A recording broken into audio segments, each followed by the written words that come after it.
Nama proses pendaftaran, pengguna, pasien. Deskripsi proses sistem. 1. Pasien melakukan pendaftaran di web klinik Umri dengan mengisi form data diri dengan menyertakan email dan nomor HP. Dan web akan memberikan user ID dan pasien membuat password. 2. Jika mempunyai akun, maka tidak perlu melakukan pendaftaran. Proses selanjutnya, nama proses, login, pengguna, dokter, pasien, dan karyawan klinik. Deskripsi proses sistem. 1. Melakukan login dengan user ID dan password yang telah dibuat di web. 2. Jika pasien, dokter, dan karyawan lupa password, maka sistem menyediakan fitur lupa password dan akan mereset ulang dengan meminta nomor HP dan email yang telah didaftarkan, maka pengguna akan disuruh membuat password baru. 3. Selanjutnya, admin melakukan verifikasi. Proses selanjutnya, nama proses, jam pelayanan, pengguna, dokter, dan pasien. Deskripsi proses sistem. 1. Setiap dokter menentukan jadwalnya sesuai jam kerja untuk bisa dilihat dan dipilih langsung oleh pasien. Jika dokter tidak menentukan jadwalnya, maka tidak akan bisa dipilih oleh pasien. 2. Di fitur ini, pasien bisa melihat jam untuk konsultasi yang telah ditentukan oleh web, sehingga bisa langsung memilih jam pertemuan untuk berobat. 3. Pasien harap datang 15 menit sebelum jam konsultasi. Jika pasien datang terlambat melebihi 10 menit, maka sistem otomatis akan membatalkan perjanjian konsultasinya dan pasien harus mengatur ulang jadwal kembali. Yang keempat, sistem akan menerima 2 orang di setiap jadwal. Nama proses. Nama-nama dokter beserta spesialis. Pengguna, pasien. Deskripsi proses sistem. 1. Pasien memilih dokter sesuai dengan keluhan penyakit yang sudah ada di web. Kedua, setelah itu, web dengan otomatis memverifikasi jadwal yang telah ditentukan tadi dan dokter yang telah dipilih. Proses selanjutnya, nama proses, fitur chat, pengguna, pasien. Deskripsi proses sistem. 1. Pasien mengirim pesan kepada web klinik jika ada kendala dalam pengaturan jadwal dan dokter yang dipilih. 2. Sehingga web klinik yang otomatis membatalkan jadwal konsultasi dan pasien kembali melakukan login dengan mengatur jadwal ulang.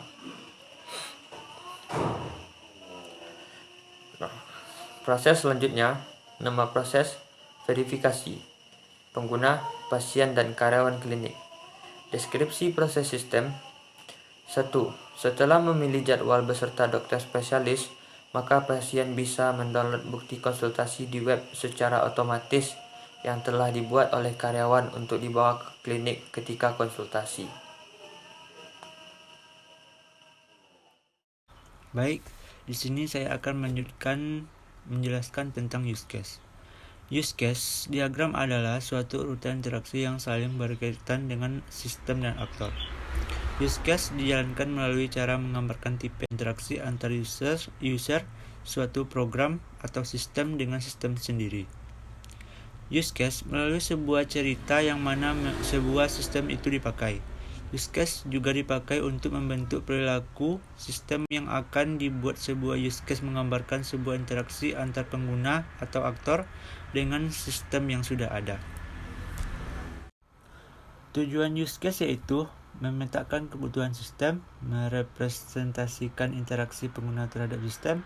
Yang ketiga, untuk mengetahui kebutuhan di luar sistem. Adapun fungsi use case. Yang pertama, dapat menggambarkan urutan aktivitas proses yang ada pada suatu sistem. Yang kedua, dapat menggambarkan proses bisnis dan juga urutan aktivitas yang ada di dalam sebuah proses. Manfaat use case yaitu yang pertama, memudahkan hubungan dengan menggunakan domain expert dan juga end user. Kedua, adanya interface yang harus dimiliki oleh sebuah sistem. Yang ketiga, memberikan kepastian memahami yang pas tentang requirement atau juga kebutuhan sebuah sistem. Yang keempat, dapat digunakan untuk mengidentifikasi sebuah yang sedang berinteraksi dengan sistem dan juga apa yang harus dilakukan dengan sistem tersebut. Baik, inilah hasil use case yang kami buat dari hasil diskusi kami. Sedikit saya akan menjelaskan tentang use case tersebut. Use case diagram ini terdiri dari 3 aktor yang dihubungkan dengan simbol asosiasi ke use case. Aktor pasien menggunakan fungsi dari use case pendaftaran, login, jam pelayanan, memilih dokter, fitur chat, dan verifikasi. Untuk aktor dokter menggunakan fungsi use case login, jam pelayanan, dan fitur chat saja. Sedangkan aktor petugas klinik hanya menggunakan 2 fungsi use case, yaitu login dan verifikasi. Dan di dalam use case diagram ini memiliki 2 use case berfungsi umum, yaitu memilih jam konsultasi dan menentukan jam kerja, yang dihubungkan dari use case menggunakan generalisasi. Baik, selanjutnya akan dijelaskan oleh teman saya. Dipersilakan. Selanjutnya saya akan menjelaskan mengenai skenario use case. Nama use case yang pertama yaitu pendaftaran. Aksi aktor yang pertama yaitu mendaftarkan diri dan memasukkan identitas diri. Yang kedua yaitu menekan fitur pendaftaran. Dengan ini, aksi dari aktor tersebut menghasilkan reaksi sistem, yaitu sistem dengan otomatis akan mendaftarkan pengguna yang telah mengisi identitas diri. Use case yang kedua yaitu halaman login. Aksi aktor yang pertama yaitu memasukkan username dan password yang telah dibuat. Dan yang kedua yaitu menekan fitur login. Dengan aksi yang telah dilakukan oleh aktor tadi menghasilkan 2 reaksi sistem. Yang pertama yaitu 3 reaksi sistem. Yang pertama yaitu mengecek valid atau tidaknya username dan password yang dimasukkan. Jika tidak valid, maka sistem akan memperingatkan dengan username atau password yang salah. Dan jika benar, maka login telah sukses dan diarahkan ke halaman berikutnya. Use case yang selanjutnya yang ketiga yaitu halaman jam pelayanan. Aksi yang dilakukan aktor yaitu menentukan jam pelayanan dan menekan fitur jam pelayanan yang sudah tersedia di use case di halaman tersebut. Reaksi yang dihasilkan oleh aksi dari aktor tersebut yaitu sistem langsung menampilkan jamnya dan akan muncul input jadwal, sehingga dengan otomatis menginput jam yang telah ditentukan. Use case yang selanjutnya yaitu use case yang keempat, halaman dokter spesialis. Aksi yang dilakukan aktor yaitu menentukan dokter spesialis. Di sini tersedia beberapa dokter spesialis sesuai dengan kebutuhan masing-masing. Reaksi yang dilakukan oleh aktor terhadap sistem yaitu akan menampilkan nama-nama dokter beserta dengan spesialisnya. Use case yang selanjutnya yang kelima yaitu halaman fitur chat. Dengan halaman fitur chat ini, aksi aktor yang pertama menentukan ulang jam dengan dokter jika terjadi kesalahan. Yang kedua yaitu menentukan fitur chat. Menekan fitur chat. Reaksi yang dihasilkan oleh aktor tersebut terhadap sistem yaitu mengarahkan kembali ke halaman jam pelayanan jika proses chat sudah selesai untuk mengatur ulang jadwal. Use case yang selanjutnya yaitu yang keenam, halaman verifikasi. Aksi yang dilakukan aktor yang pertama yaitu mencetak bukti konsultasi. Yang kedua menekan fitur verifikasi. Hasil yang dilakukan atau dari aksi aktor tersebut yaitu mendownload secara otomatis dengan format PDF. Identifikasi entitas luar, input dan output. Entitas luar yang dihasilkan oleh pasien.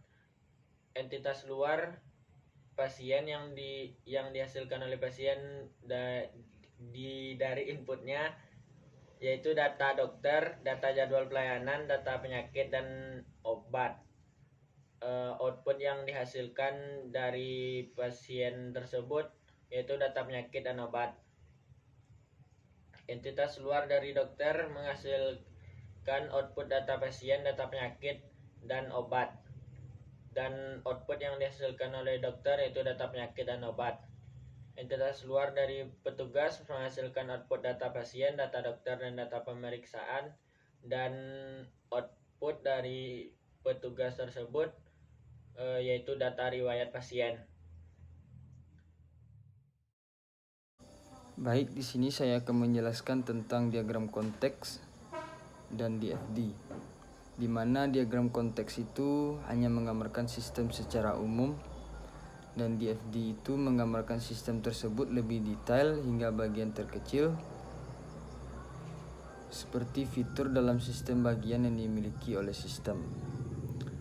Teman-teman semua bisa melihat ini adalah contoh dari diagram konteks dan DFD level 1 kami, di mana di dalam diagram konteks ini hanya terdapat satu proses dan 3 entitas. Sedangkan di DFD level 1 terdapat 3 proses, di mana ada pendaftaran, laporan, serta pemeriksaan, dan memiliki 3 entitas yaitu dokter, petugas, dan pasien.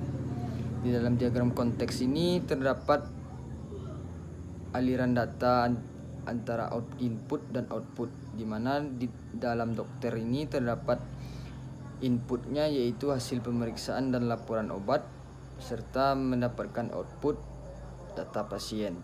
Sedangkan petugas memiliki input laporan jadwal pelayanan, serta mendapatkan output data dokter serta data pasien. Sedangkan pasien mendapatkan input, memiliki input biodata diri, serta mendapatkan output laporan obat, hasil pemeriksaan, serta form pendaftaran. Nah, ini adalah contoh dari DFD level 1-nya. Banyak sekali aliran data yang terdapat di dalam DFD ini. Dan saya tidak akan menjelaskannya secara detail di sini. Mungkin itu saja penjelasan dari saya. Lebih dan kurang mohon maaf jika ada kesalahan dan kekurangan dalam penyampaian. Lebih dan kurang mohon maaf. Assalamualaikum warahmatullahi wabarakatuh.